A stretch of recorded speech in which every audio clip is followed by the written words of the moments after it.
The NBA has suspended Robert Sarver for 1 year and they've fined him $10 million.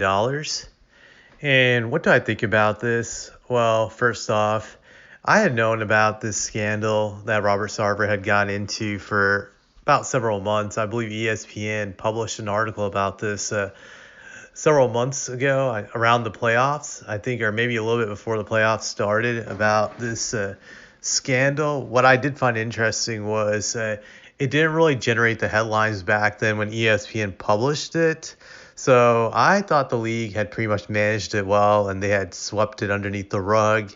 And nothing was going to happen to Sarver because there was no instant punishment or anything like that. He didn't get the Sterling treatment.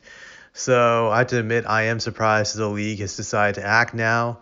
They must not have been able to find a way to keep it under the rug forever, or feared that it was going to eventually get out, and they had to strike while the iron was hot and just issue a punishment so they can protect their reputation. So that's what I think it was.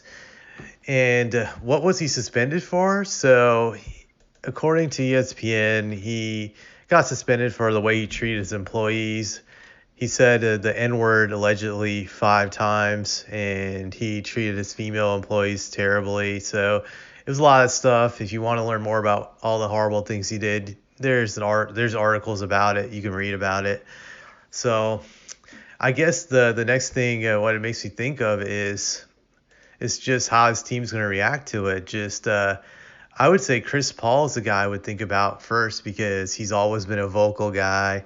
For a long time, he was president of the Players Union. He's not anymore, but I wonder if he'll say anything, or will he keep his mouth shut since Sarver overpaid him, gave him a huge contract, which he's definitely not worth it. So I think that'll be interesting. And I think it'll show a lot about Chris Paul's character because he's always been this guy who's big about activism, player empowerment, all the other stuff. So I really want to see if he says anything. If he doesn't, then we kind of know his true character, that this man is all about just being a good politician and manipulating people to get what he wants, basically. In this case, he was able to get overpaid by manipulating Sarver into doing it. So I think if he doesn't speak out against him, we kind of know he is a shady person. I've always suspected Chris is. So I would not be shocked if he doesn't say anything about it. I would also wonder about how DeAndre Ayton feels about this, because I think we can all say that Sarver kind of played a role in his team's demise last year in the playoffs.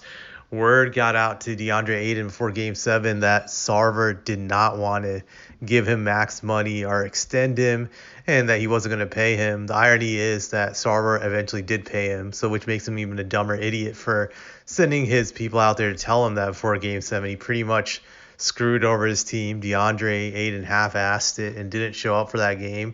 And it was a huge reason why the Suns lost. I wouldn't say the only reason, but a big part of it. That was courtesy of Sarver. So you have to wonder how Ayton's feeling, because he didn't want to be back in Phoenix. They mashed his deal, so he was happy to get the money. But how thrilled is he still to be there, knowing that Sarver is basically a piece of shit and just he has to deal with this guy for a few years. Obviously, I'm not feeling bad for DeAndre since he's filthy rich, but I'm sure he feels a way. You gotta remember they're all human at the end of the day, so he probably hates being there even more, having to deal with this guy. I also think this affects the team morale because they could use this as a reason not to give it their all at times. There are parts of the season where it can get very tough, or even the playoffs where it can get really tough, where you have to really grind it through mentally and just push yourself when you don't feel like doing it. I think in the back of their heads, they could just justify not giving it their all by saying, like, hey, we don't want this racist owner to get all the credit and bask in our glory. They could definitely be feeling this way. It wouldn't shock me. This also goes to Monty Williams. How will he coach under these circumstances? How will he be able to motivate his team dealing with this climate? I think that'll be interesting to see. Just that's going to be difficult, I think, for a man of Monty who allegedly has good character to just rally his team, or how he'll address them about just Sarver saying the N-word a bunch of times. I wonder what that conversation would be like. I definitely would like to be a fly on the wall to hear that conversation. Just that's going to be a tough situation. Obviously, this does not help the Phoenix Suns upcoming season as it is. They choked big time last year in the playoffs, so there's a lot of questions about about them mentally, their heart, just their desire. So this is another thing that just adds to the problem right there, and it could be a reason why they don't excel this year and reach their goals, which is to get back to the NBA Finals and win it all. So just I will be definitely keeping an eye on the Suns as the season starts and it progresses. So that's all I have to say about this.